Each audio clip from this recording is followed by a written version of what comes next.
예, 제목 같이 한번 읽어보겠습니다. 하나님의 진노.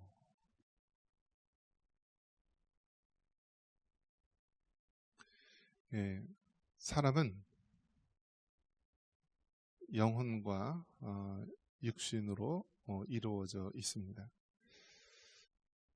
하나님께서 사람을 창조하실 때 흙으로 우리 육신을 빚으시고 또 그 코에 생기를 불어넣으시며 살아있는 생명이 되었다라고 말씀을 합니다. 최초의 사람 아담과 하와는 에덴 동산에서 하나님과 교제하고 대화하고 정말 부족함 없이 그렇게 살아가는 존재였습니다. 하지만 인간 세상에 죄악이 들어오게 됩니다. 옛뱀 마귀가 최초의 사람 아담과 하와를 미혹하여서 하나님의 명령을 어기고 선악과를 먹게 됩니다. 그 선악과를 먹게 됨으로 말미암아 하나님의 말씀대로 정령 죽으리라 라는 말씀처럼 육적으로도 사람은 육신의 죽음을 맞이하게 돼서 흙으로 돌아가게 되고요. 영적으로도 하나님과 단절되어서 더 이상 하나님과 소통하며 대화하며 교제를 누릴 수 있는 그런 관계가 아니었습니다. 에덴 동산에서 쫓겨난 우리 인류는요, 바로 아담의 다음 세대 때 무슨 일이 일어납니까? 살인죄가 일어납니다. 이처럼 여러분, 하나님을 떠난 인간은요, 죄악이 만연하게 되고 그 죄의 결과로 고통이 이 세상에 가득하게 됩니다. 그래서 성경은요, 크게 두 가지 책으로 되어 있습니다. 구약과 신약, Old Testament, New Testament. 그 의미가 무엇이냐면 옛 언약, 또 새 언약이라는 뜻입니다. 그래서 언약, 또 계약, 또 약속, 또 영어로는 이제 covenant라는 의미가 있는데요. 이 성경을 바라볼 때 언약이라는 개념이 굉장히 중요한 것입니다. 언약. 그래서 모든 것이요, 이 하나님이 언약하신 대로 다 이루어지는 거예요. 하나님이 언약하신 대로. 하나님이 이루시겠다 하면 마침내 이루어지게 되는 것이고요. 하나님이 안 된다 하면은요, 안 되는 거예요. 안 되는 거예요. 결국 이 세상이 어떻습니까? 하나님을 떠난 인생들, 뭔가 잘 해보려고 할 것 같지만요, 결국 하나님을 떠난 인생은 실패할 수밖에 없는 것입니다. 하지만 아무리 힘들고 어려운 가운데 있어도요, 하나님을 붙잡고 하나님의 언약을 기다리며 살아가는 자들에게는 반드시 구원의 역사가 이루어지게 됩니다. 그런 면에서 여러분, 이 하나님의 언약대로 모든 것이 이루어지며 하나님의 언약대로 이 마지막 때에도 다 이루어질 것을 믿으시기 바랍니다. 여러분, 이 영화, 드라마 이런 거 보면은요, 우리가 그 결론을 알게 된다면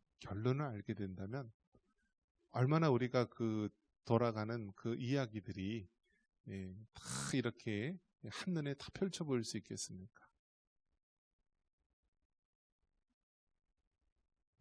그 주인공이 사느냐 죽느냐, 그 주인공이 성공하느냐 실패하느냐, 그 사람들의 사랑이 마침내 이루어지느냐 안 이루어지느냐, 우리가 결론을 안다면은 정말 그 모든 것이 다 확연해 보일 것입니다.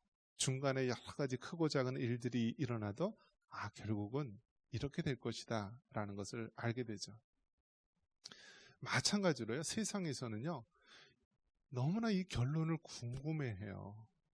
그래서 여러분, 세상에 있는 사람들이 제일 관심을 가지고 보는 책이 뭔지 아십니까? 교회에 안 다니는 사람들, 심지어 영화 제작자들, 이런 사람들이요, 관심 있게 보는 책이 무엇인지 아십니까? 성경이에요, 성경. 그런데 그렇게 읽으라고 해도 죽어도 안 읽는 사람이 누구죠? 성도들이에요.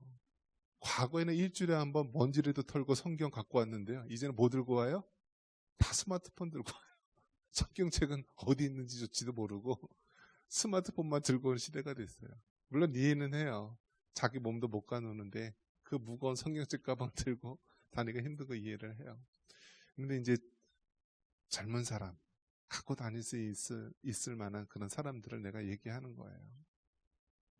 성경이요, 우리 모든 언약에 대한 그 결론이 다 나와 있는 거예요. 결론이 나와 있어요. 그 주인공이 사느냐 죽느냐, 그가 한 모든 일들이 성공하느냐 실패하느냐, 그들의 사랑이 이루어지냐 안 이루어지느냐, 모든 결론이 다 담겨져 있는 거예요. 때로는 비유의 말씀으로, 때로는 예화를 통하여서, 때로는 예언을 통하여서 그 모든 이야기들이 다 담겨 있습니다. 그런데 이 귀한 성경 말씀, 세상의 사람들은 정말 그들이 막 과학을 연구하고 인문학을 연구하고 사회과학을 연구해도 발견하지 못해서, 그러면 성경이라는 것이 있는데 이것을 한번 바라볼까 하고 성경을 연구하는데요, 교회에 다니는 사람들은 죽어도 성경을 안 봐요. 참 이상한 일입니다. 그러면서 여러분, 하나님의 말씀을 늘 가까이 하시고요, 하나님의 말씀을 늘 묵상하시고, 그 하나님 말씀에 다 담긴 그 하나님의 언약을 여러분 꼭 붙잡고 살아가시기를 주님의 이름으로 축원합니다. 이 세상은 그 원리는 간단합니다.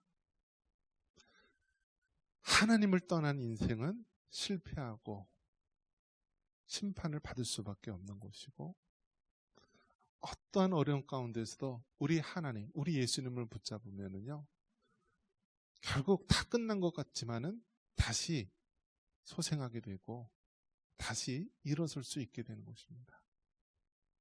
이것을 구약 성경에서는 누구를 통해서 보여주고 있냐면, 이스라엘이라고 하는 한 민족을, 한 나라를 통해서 말씀해주고 있습니다. 구약에서는 아브라함이라고 하는 한 사람을 택하셔서요, 이 아브라함이 이 갈대아 우르 사람입니다. 갈대아 우르 사람.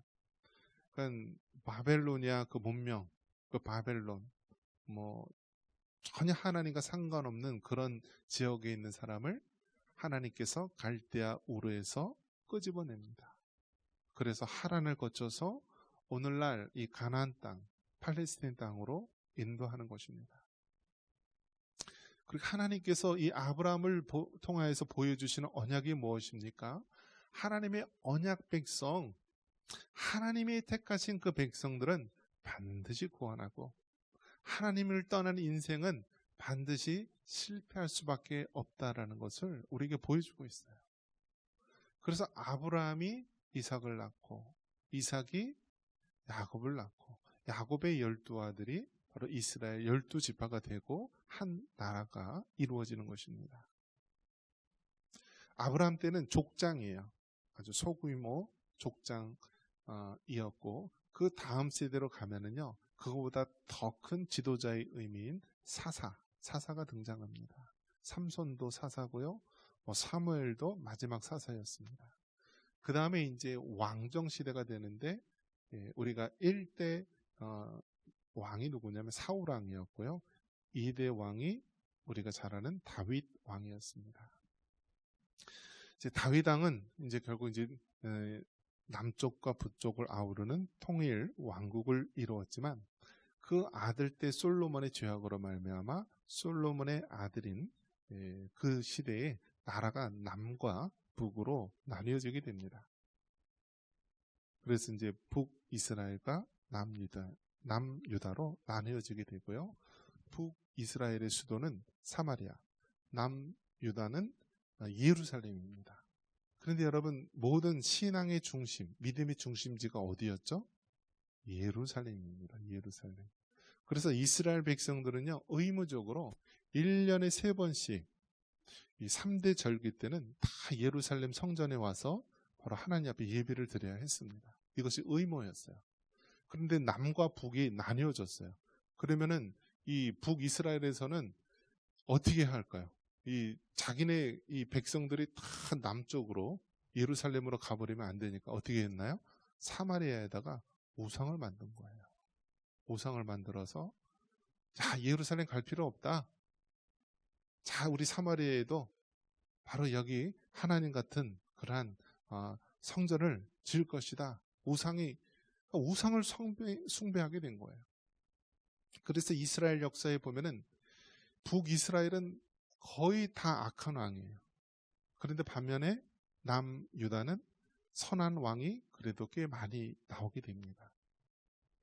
그러면서 이 인간들의 세상, 그 당시 세태의 흐름이 무엇이냐면 하나님은 어떤 걸 원하셨냐면 이 세상과 같은 사람의 왕을 원한 것이 아니라 이스라엘 백성이 여호와 하나님을 자신의 왕처럼 여기며 살기를 원했습니다.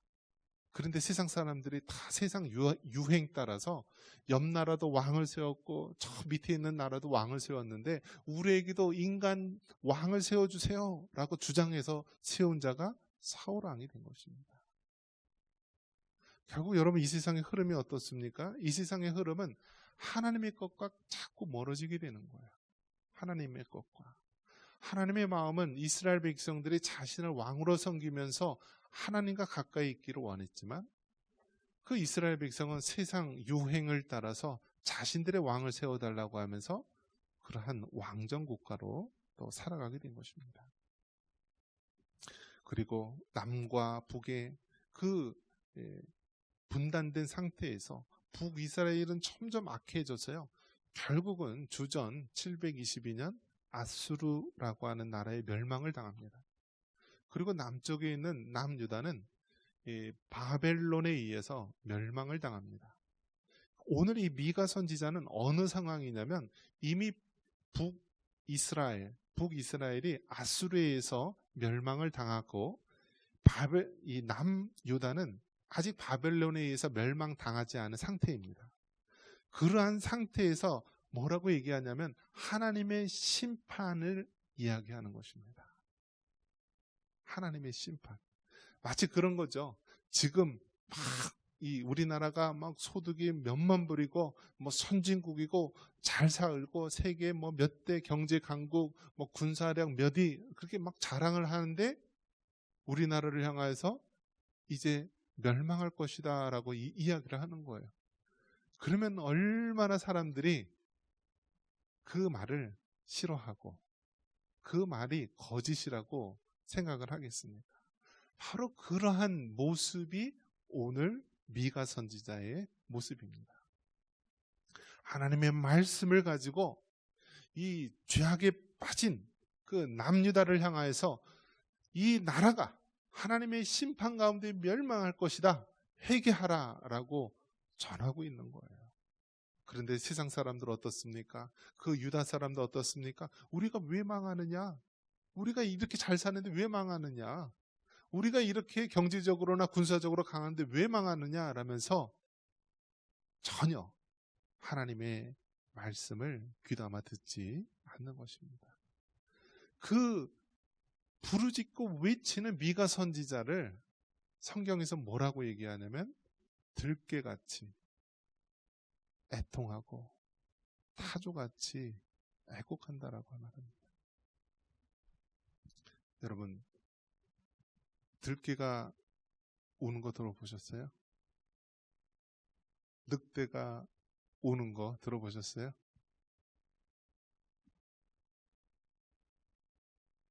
예전에 집에서 키우던 개가 있었는데 저희가 없으면 그렇게 운대요.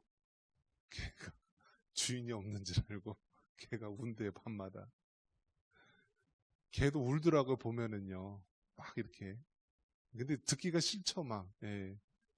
막 늑대 소리 나잖아요. 그죠? 그럼 여러분 타조가 우는 거 들어봤어요? 타조. 그럼 여러분 이 타조 이 동네에도 타조 키우는 사람이 있던데 보셨어요? 네, 저쪽 그 장단리 쪽인가요? 그쪽에 보면 타조 농장이 있더라고요. 타조 농장. 거기서 뭐 이렇게 수십 마리 키우더라고요. 그 성경에 타조가 나와야 안 나와요? 나와요. 그래서 오늘 이 미가서 1장 7절에 보니까 8절에 보니까 이러므로 내가 애통하며 애곡하고 벌거벗은 몸으로 행하며 들깨같이 애곡하고 타조같이 애통하리니. 들깨같이 애곡한다. 막 들깨, 늑대처럼 막 울부짖는 거예요. 그리고 타조같이 어떻게 해요? 애통한다고 되어 있어요. 애통한다. 타조가 우는 거 들어보셨어요? 우리 상급집사님 타조가 우는 거 들어봤어요? 운대요, 타조도. 근데 타조는 어떻게 우냐면 마치 입을 틀어막고 막 울음을 참는 것처럼 그렇게 쿡쿡쿡거리면서 운대요, 타조가. 그러니까 손을 막 넣고 우는 것처럼 그런 소리가 목 하면서 타조는 우는 게 특이하다라고 합니다. 우는 게 아주 특이하대요. 그러니까 마치 너무나 슬프면 어떻게 하죠? 막 울음도 정상적으로 우는 것이 아니라 숨이 멈출 것처럼 막 꺼이꺼이 하면서 우는 경우 있잖아요.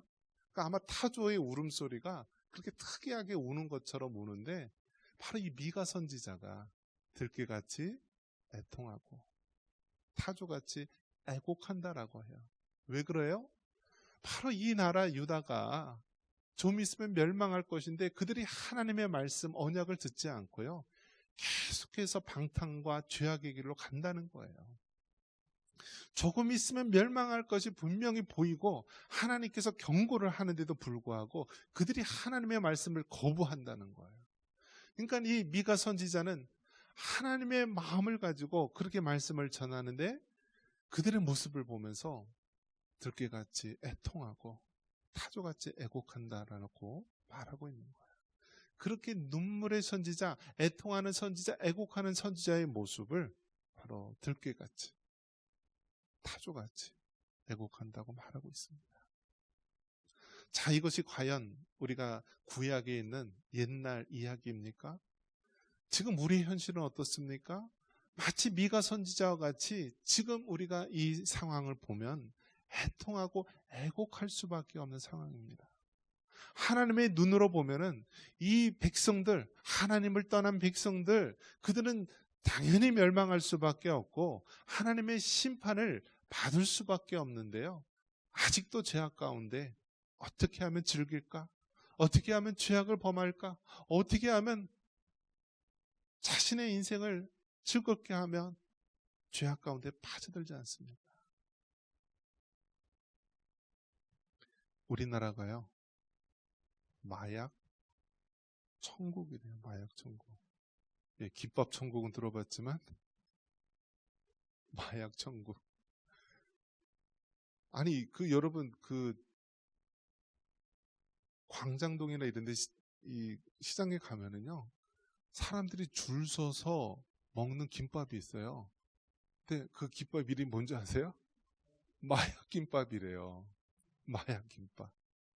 먹어봤어요? 맛도 뭐 별거 특이한 거 없어요. 그냥 김말이에다가요. 안에 별로 든 것도 없고 단무지 하나 들어있고요. 겨자 소스에다 찍어 먹는 거예요. 그런데 그 단순한 맛이요. 사람들은 이제 막 입소문을 나고 알려져가지고요. 그 마약 김밥을 사느라고 난립니다. 그런데 여기 함정이 있어요. 그럼 사람들 이미지 속에 뭐가 있죠? 마약이라는 것이 가깝고 친근하게 느껴지는 거예요. 여러분, 처음서부터 마약을 접하는 사람이 아무도 없어요. 마약을요, 처음에 할 때 이 마약, 이 중개상들이요, 처음 맛을 보게 한다라고 합니다. 맛을.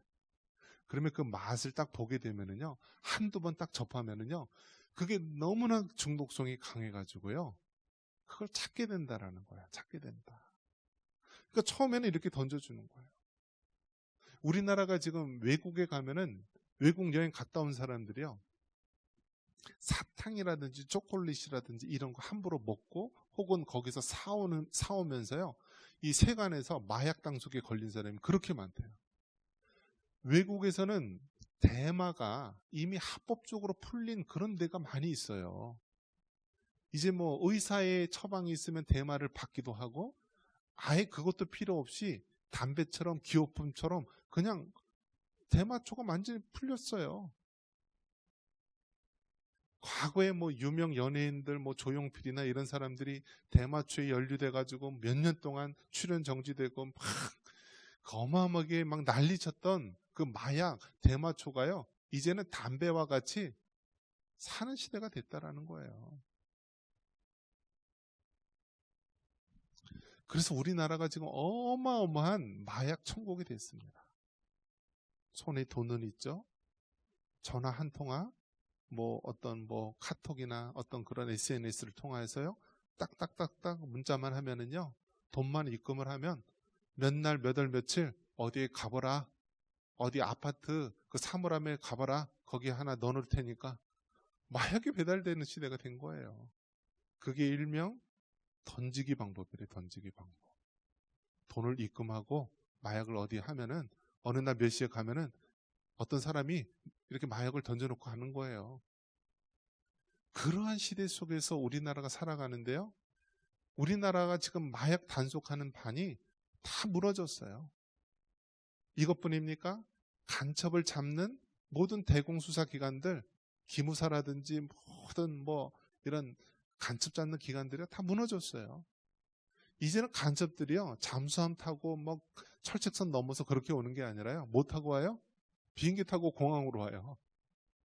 이제는 간첩들이 어떻게 해요? 중국 간첩들이 와가지고요, 월급까지 받아요. 월급까지.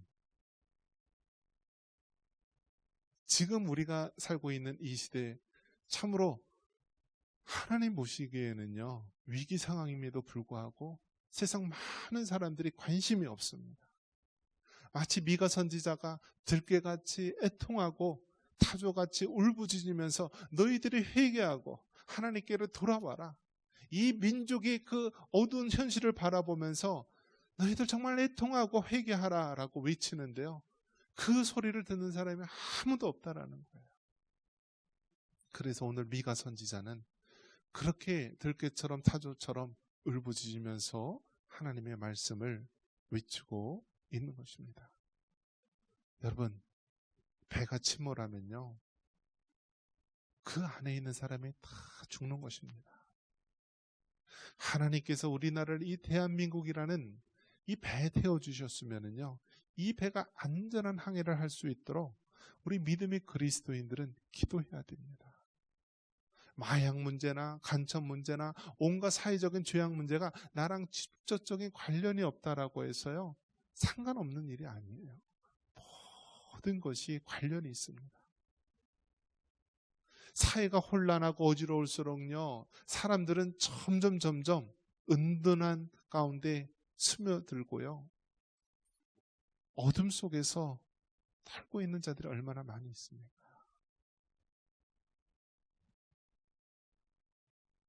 이런 어두운 현실 속에서 우리가 정말 미가의 마음을 가지고요, 이 나라 이 민족을 향한, 또 오늘날 이 시대를 향한 이 죄악의 모습들을 바라보면서 하나님 앞에 정말 애통해하는 마음을 가져야 합니다. 오늘날 젊은이들이 갈 곳 몰라 방황하고요, 마약에 찌들고 쾌락에 찌들고, 아프리카에서도 에이즈 환자가 줄어드는데요, 선진국이라고 하는 우리나라 에이즈 환자가 계속해서 늘어나요. 에이즈 환자가 1년에 드는 약값이요, 약 2천만 원가량 든다라고 합니다. 그거 다 세금으로 내고 있어요, 지금 우리나라가. 요즘에 10대들이 가출하면은요, 돈 쉽게 벌려고 하다가요, 다 그 동성애자들한테 그렇게 성적으로 당해서요, 그 에이즈 환자가 지금 기하급수적으로 늘어나고 있어요. 그 어둠의 세계 속에서 이제는 마약이 핸드폰으로, SNS로 그렇게 유통되는 시대가 살고 있어요. 그런 시대 속에서 정말 우리가 미가 선지자와 같이 이제 심판 가운데 멸망할 이 사회, 이 현상을 바라보면서 우리가 애통하는 마음을 가져야 합니다. 말씀을 믿습니다. 하나님을 떠난 인생은 실패와 심판만이 있습니다. 하지만 아무리 어려운 가운데 있다 할지라도 회개하고 하나님께 돌아오면 하나님께서 죄를 사하여 주시고 구원의 길을 열어주십니다. 지금 우리나라가 그 선택의 기로에 있습니다. 미가 선지자가 들깨같이 애통하고 타조같이 애곡하는 그 모습처럼 이 땅의 죄악을 바라보면서 방황하는 우리 자녀들과 차세대들을 바라보면서 애통하는 마음으로 하나님 앞에 기도하고 매달릴 수 있기를 바랍니다. 이러한 은혜가 있기를 주님의 이름으로 축원합니다.